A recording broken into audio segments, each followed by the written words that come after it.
درود دوستان، حقیقت یه موضوعی مطرح شدش تو فضای کلاپاس. یا آقایی به اسم هامان غفارزاده تو آلمان زندگی میکنن و این آقا یک زمانی تو دم دستگاه جمهوری اسلامی حتی کاندیدم شده بود برای شورای شهر اگه اشتباه نکنم. و اینکه خب با حکومت و ملزوماتش اونچنان زاویه خاصی نداشت، از کشور خارج شده اومده آلمان و یک دوره‌ای بالاخره مخالف جمهوری اسلامی شد و تو جریان زن زندگی آزادی فعالیت میکرد، فعالیت تقریبا چشمگیری هم میکرد، حاضر میشد خیلی جا صحبت میکرد. و بعد از یک مدتی دوباره در جریان همین اتفاقات اخیر طرف جمهوری اسلامی شده به صورت جدی، تا حدی که تو تظاهرات شرکت میکنه، تظاهرات برقرار میکنه، هیئت نمیدونم محرمی ها این چیزا رو میندازن. حالا این اتفاق افتاده و من دیدم که خیلیا به این آدم حمله میکنن. هیچ مشکلی هم ندارم، اتفاقا کسایی که این کارا رو میکنن مسئولیتشو باید بپذیرن. اما من این صحبتی تو کلاپاس کردم در راستای این موضوع.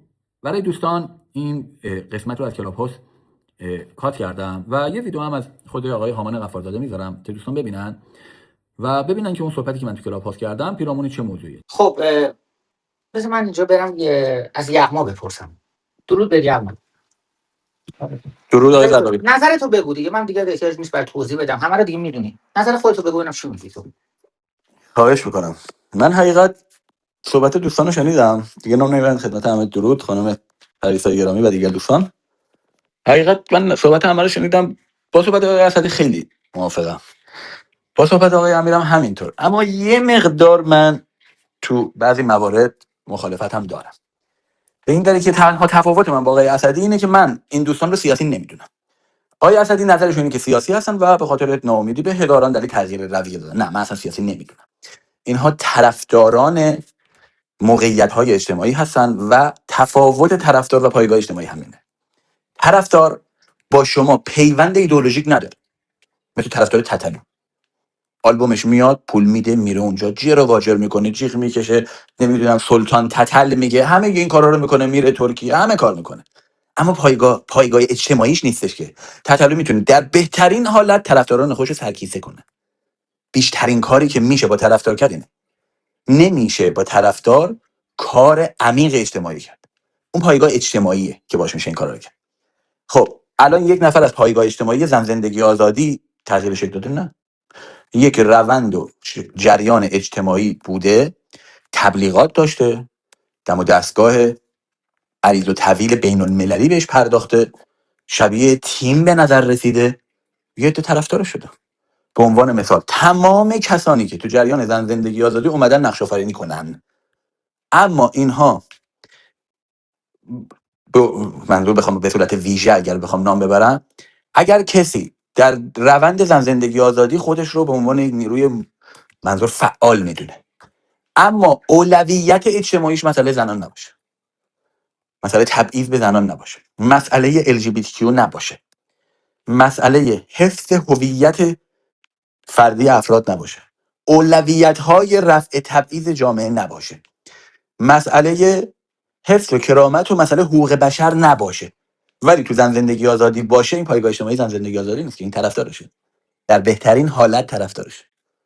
آیا هامانم من اینم به شما بگم، من زورم به جمهوری اسلامی نمیرسه حالا بیام به این بدبخت گیر بدم. من اصلا اینجوری نیستم به هیچ عنوان. سنمی هم ندارم، اصلا سنمی ندارم با آقای غفارزاده. موضوع میدونین چیه؟ عین همین تیم فوتبال است. زورشون به سردار وحید موسوی نمیرسه، زورش به ذوالقدر نمیرسه، زورش به قالیباف نمیرسه، میره بیرانوند فوش میده، میره فوش خواهر و مادر به اون میدن. امروز چه کثافت کاری رو انداختن. زورش به اون نمیرسه، میره به این فوش میده. الانم زورشون به تفنگ صورتی های وسط تهران نمیرسه، موشک صورتی ها نمیرسه، پهپاد صورتی ها نمیرسه، به تناب اعدام نمیرسه، به اژه‌ای نمیرسه، به هیچ کدوم اینا نمیرسه. هامان رو گیره بردن این وسط بهش میخوان فوش بدن، انتقام تمام شکست های اجتماعی و سیاسی 100 سال اخیر میخوان اینا بگیرن. از کی؟ از یه طرفدار یک جریان. همین الان باز هم هامان به عنوان پایگاه اجتماعی جمهوری اسلامی نیستش که طرفداره. خب خیلی آدمای زیادی هستن تو فضای سیاسی اجتماعی. آیا در دقت کردید مثلا شما تو خودت دیدید تو کلاب هاوس یه آدم بودن، یه نفر نام میبرم تو این روم میومد جوری رضا زرابی میکرد، شما فکر میکردی اصلا برادر رضا زرابی به نام، مثلا به نام خانوادگی، جوری میگفت رضا جون، اصلا شما فکر میکردی تمامه. چی بود اسمش اوژان بود. طرفدار رضا زرابی بود، نه نسبت بیشتری، فقط طرفدار بود. شرایط تغییر کرد، به رضا ضرابی فوش میداد. مثل همه طرفدارای یه زمانی برای شجریان میمردن، بعدش و فوش میدادن بهش، یا آدمه تعدادشون خیلی زیاده. به خاطر همین حالا چه اتفاقی میفته در جامعه‌های مثل ما؟ هر چقدر جامعه عمق کمتری داشته باشه، هر چقدر جامعه فعالیت فرهنگی کمتری روش شده باشه، سخت‌تر به سمت پایگاه اجتماعی شدن میره. نکنیم تو دوران پهلوی، تو حکومت محمد رضا شاه، یه عالمه فعالیت‌های منحصر به فرد شده بود. یه اردوگاهی هم بغل ایران بود، بهش میگفتن اردوگاه شرق، بلوک شرق بود. این فعالیت میکرد، نشریات زنجیره‌ای بودن، از آلمان شرقی به شوروی پاس میداد، از شوروی به چین، از چین به کوبا، از کوبا میزد به اسپانیا، پاسکاری میکردن، فعالیت میکردن. این باعث میشد یک روند فرهنگی شکل بگیره. روند فرهنگی عمق میداد، این عمق فرهنگی میومد در قالب گفتمان کشورها شکل میگرفت در فضای اجتماعیشون. یهو میدید مجاهد در میاد توش. با آر پی جی خونه تیمیای مجاهد رو میزدن، اما پای کار وایساده بود. خونه‌شون رو میزدن میرفت رو هوا. مریم زن مسعود رجبی رو زدن دیگه، زن اصلی شد، با آر پی جی زدن، ولی یارو وایساده بود پای کار. بهم میگن پایگاه اجتماعی، پایگاه اجتماعی. بعدش گروهای دیگر رو نگاه کنید. همین رو طرفدارای پهلوی رو ببینید، اینو طرفدارن، یه عالمه طرفدار. همین الان جمهوری اسلامی دیدید یه عالمه آدم هستن، طرف میاد با جمهوری اسلامی مثلا میخوره و میلیسه و هر چی بود، تای قابلمه هم لیس میزنه. واقعا همه این کارا رو میکنه. میاد خارج یهو میبینی اصلا انگار یه چیز دیگه شد، شورتک میپوشه میره تو کازینو، خاوری و امثال اینا. به چه دلیل؟ به این دلیل که اون بلایی که جمهوری اسلامی سر ما آورده سر خودش هم میاد دیگه. من اینو همیشه گفتم. جمهوری اسلامی دو تا امتحان از اوایل انقلاب گرفت، یکیش مال خودش بود، یکی مال ما. یه دونه این بود که جمهوری اسلامی آری یا خیر، که اینو به زور کرد تو پاچه ما. یه دونه دیگه برای خودش بود که اینکه کسانی که در دایره فعالیت و حوزه جمهوری اسلامی قرار میگیرن چه کسانی باشن، کسانی که متحد باشن یا کسانی که متخصص باشن. و جمهوری اسلامی خودش به متحدین رای داد. متحد اوایلش میشه چمران، فوق العاده نیروی پایه‌کار اجتماعی، یعنی پایه‌کارا وای میشه میمیره اصلا تا این حد. پایگاه اجتماعی حاکمیت رو شکل میدن، نیروی متحدن. اما نیروی متحد یه مشکل اساسی داره. نیروی متحد توان تولید نیروی متحد رو نداره. نیروی متحد به وسیله نیروی متخصص تولید میشه و جمهوری اسلامی اینو نداشت. به همین دلیل جمهوری اسلامی فضای نیروهای متحدش رو به کاهش رفت.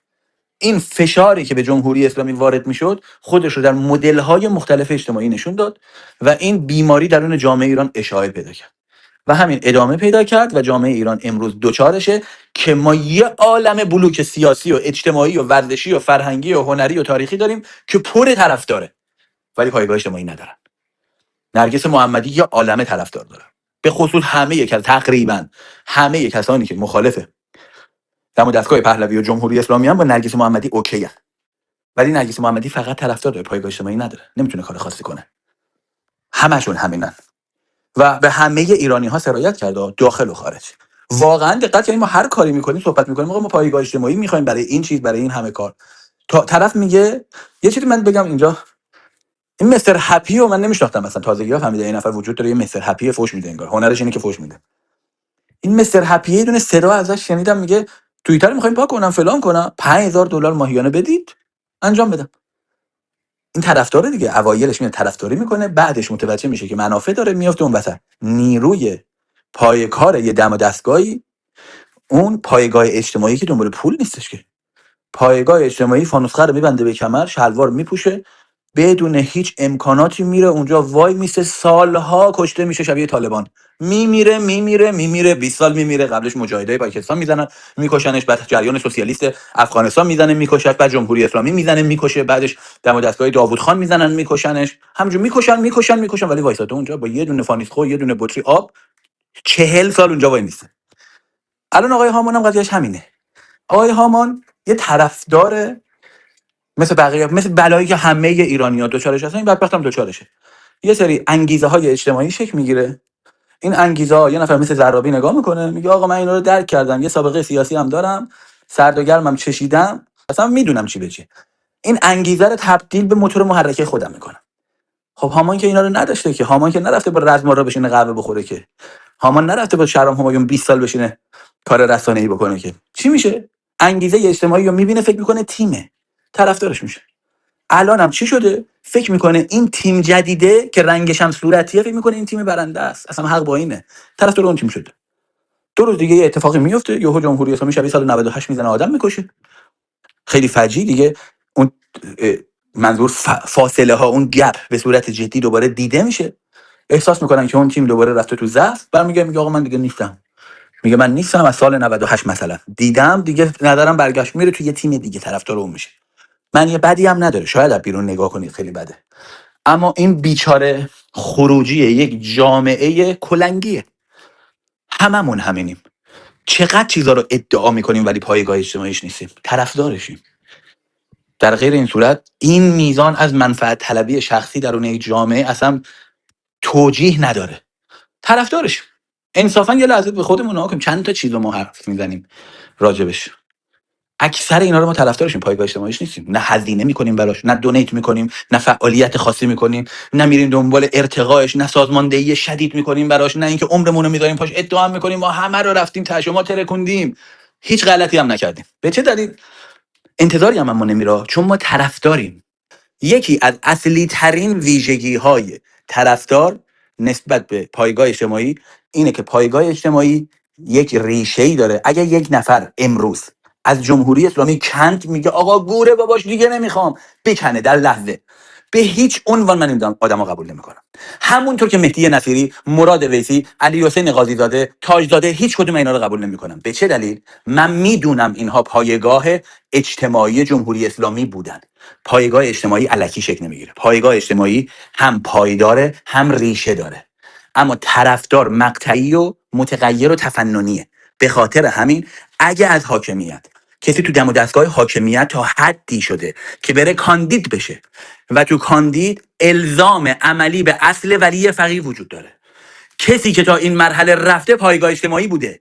پایگاه اجتماعی نمیتونه تو یه لحظه چرخش کنه. یا پایگاه نبوده، یا اگه پایگاه بوده نمیتونه در یک لحظه بچرخه. من اینها رو هر کسی به اندازه درک و فهم خودش، من مراد ویسی و پایگاه اجتماعی جمهوری اسلامی میدونستم و میدونم. خیلی هم قدرتمند اینها پایگاه هستن. به همین دلیل ریشه پایگاه اجتماعی نمیذاره یهو بچرخه. موسوی رو دیدید، تاجزاده رو دیدید، عبدالرضا داوری رو دیدید، معاون احمدی نژاد دیدید، با حاکمیت با سپاه در میفته ولی نمیتونه ریشه رو بکنه. چون اون زمانی که کوی دانشگاه شکل گرفته، اون پایگاه اجتماعی جمهوری اسلامی بوده، اونجا با قد و قامت ستبر اونجا وایساده، پای کار وایساده، اون ریشه داره درون حاکمیت. یه نفر بخواد ریشه رو این شکلی قطع کنه، شاید به شما بگم تقریبا بعیده، اونم تو جامعه ما که اصلا آوانگارد بودن جرمه، نتیجهش میشه بختیار که توف میکننش. به خاطر همین اگه هامان رو به عنوان پایگاه اجتماعی جمهوری اسلامی شما در نظر میگرفتین که میزان قابل توجهی بود، اگر شما بعدش رو پذیرفتید اشتباه شما بود، چون پایگاه اجتماعی نمیتونه متغیر و فصلی باشه. بله، من میخواستم یک سوالی بپرسم، هم از شما هم از یغما و اصلا بچه‌ها یکی نظرشون رو بگن. ببین، ما زمانی که اینستاگرام تو زن زندگی آزادی لایو میذاشتیم، حالا خیلی زیاد و صحبت میکردیم، خیلی آدم ها هم جمع میشدن، یه تعداد آدمی بودیم که امروز دارم نگاه میکنم به اون آدم ها. یکیش که خودمم. من نمیدونم حالا چه بقیه باید قضاوت بکنم، ولی سعی کردم استوار روی اون آرمان ها و روی اون اعتقاداتم بمونم. یک تعدادیمون رفتن سلطنت طلب شدن، نه آدم‌های معمولی، آدم‌های صاحب کلام، کسانی که از فراحزبی و فرامذهبی صحبت می‌کردن، آدم‌هایی که مناظره‌گر بودن، آدم‌هایی که علم و اطلاعات خیلی زیادی دارن، آدم‌هایی که وقت به محض اینکه توی لایو میومد بالا از 3 نفر میشدیم 300 نفر، 200 نفر، و شما هم شاید بشناسید. و یکی از اونها مثلا پژمان بود. اونا شدن سلطنت طلب، دو آتیشه، و یکی مثل هامان شد طرفدار جمهوری اسلامی. ببین، خود من از امروز تکلیفم مستقیم با هامان مشخصه. گفتم اگر اسلحه باشه میون من و اون، بدون شک قبل از اینکه پلک بزنه شلیک کردم بهش. ولی اون کسی که هنوز میگه من مبارزم و تو مسیر پهلوی هست و علم و اطلاعات کافی داره، کافی یعنی به اندازه کافی علم و اطلاعات داره که این پهلوی نیروی نیابتی جمهوری اسلامیه، به نظر من نمیتونم اصلا به قول معروف اینطوری تصور کنم که بگم خب اونها خیلی بهتر از هامونن. میخوام نظر شما رو بدونم. اگر کسی امروز بگه من طرفدار جمهوری اسلامی هستم، تکلیفت باهاش بیشتر معلومه و برای مردم تو دیگه نیاز داری به کسی اصلا اثبات بکنی؟ یا اینکه بگم مثلا من طرفدار پهلوی ام، با کدوم بیشتر کنار میای تو؟ با من هستی شما؟ شما، یغما و همه بچه‌ها. من با طرفدار پهلوی بیشتر میتونم کنار بیام. برای اینکه توی سابقه خب من 12 سال اولا خودم سابقه داشتم به عنوان طرفدار پهلوی، که البته خب میدونی خودت در همون دوره هم من همواره منتقد بودم، هیچ موقع من عبدالعبید نبودم حتی یه روز. ولی چون که واقعا تو این 12 سال من به راستی تجربه کردم، اصلا فراتر از این که امروز من توی اتاق باشم و لایو باشم و با شما بخوام بگم، نه، ولی رو راست دارم بهتون میگم، من آدمایی رو تو همین گروه پهلوی به خصوص اون آدمای قدیمی و استخوندار قدیمشون رو دارم میگم، اینا واقعا برانداز بودن. یعنی واقعا من میتونم بگم در صمیم قلبش این هیچ زد و بندی با رژیم نداشت، حتی سر سوزنی، و هنوزش هم همینه. اما یه آدمی که وابسته به نظامه، خب من نمیتونم اینو با اون یکی بکنم. بگو ببینم یعقوب جان چیزی هستش بگو تا بریم برای خواهش کنم. من دوست سوال آقای دیگه. اسدی رو جواب بدم. من حقیقت فیلترم از دو تا دوست گرامی سخت‌تره، چون من باور دارم که جامعه ایران یک مسیر تاریخی رو طی میکنه، مینیمم 120 ساله داره این مسیر رو طی میکنه. به خاطر همین یک پرنسیپی نسبت به اصول دارم من. یعنی چی؟ یعنی حالا دوره پهلوی رو فراموش بکنید، با همه اتفاقاتی که منجر به انقلاب شده، انقلاب از صفر انقلاب، اون صفر انقلاب مسئله استقلال، مسئله آزادی، مسئله استقلال بر روی زندگیشون، آدما میخوان خودشون برای خودشون تصمیم بگیرن. این مسیر ادامه پیدا کرد و شکست پیدا خورد تا حدی که روزی رسید یه سری‌ها گفتن آقا اصلا این استقلاله که هیچ، ما اصلا حق تعیین سرنوشتمون رو میخوایم، به چه شکلی میخوایم کار سیاسی کنیم. و گروه‌های اوایل جمهوری اسلامی و مجاهدین شکل گرفتن، منجر شد به سال 67 اون مسیر ادامه پیدا کرد. یه عده اومدن گفتن آقا گور باباتون اصلا این چیزا، ما که اینو از شما درخواست نمی‌کنیم، مثل جریان مجاهدین اوایلشون درخواست نمی‌کنیم، اصلا حق ماه، اصلا تو به رسمیت نمیشناسمت. شدن دانشجوهای تهران و به اون شکل کشته شدن. ادامه پیدا کرد. یه عده اومدن بیرون گفتن آقا ما وضعیتمون طوریه که اصلا شما به عنوان حاکمیت رو اگر موقعیتش باشه به چالش میکشیم، تفنگ دستته، تعدادمون بره بالا جلوت وای میسیم. شد سال 88 اون مسیر ادامه پیدا کرد. شد سال 98 گفته آقا اصلا تو اومدی کار اقتصادی میکنی، بیخود کردی، عشقت کشیده، جراحی اقتصادی میکنی، تو پاییز ریخته بیرون. همینجور ادامه پیدا کرده و در نتیجه به زن زندگی آزادی رسید. فیلتر من اینجاست، کلن برای من کسی که زن زندگی آزادی رو نفی کنه از حیز انتفاع خارج، یعنی تکلیفش برای من همونطوری که آقای اسدی گفت تکلیف هامان برای من روشنه، برای من تکلیفش روشنه. به چه شکل؟ به این شکل که من با تمام این آبهایی که این طرف اون طرف کشتی حرکت میکنه که تکلیفم روشنه. مشکل من اون 4 تا پارچه آبیه که وسط قایقه، من با اون آب مشکل دارم. بیرون که اصلا دریا هر چقدر وسیع‌تر، فراغ بال من بیشتر، اصلا اهمیتی نداره، مهم اون آب تو قایقه. کسی که زن زندگی آزادی رو به عنوان یک سیر تحولی جامعه ایران نمیپذیره، به نظر من هم سابقه این تحول جامعه رو نفی میکنه و هم اینکه مشرف نیست داره چی میگه. به عنوان مثال اگر من اصلاح طلب نیستم، به این دلیله که خاتمی نانجیب میاد زن رو حذف میکنه، میگه زندگی آزادی. یا اگر من مجاهد نیستم، به این دلیلی که میاد تغییرش میده زن زندگی مقاومت.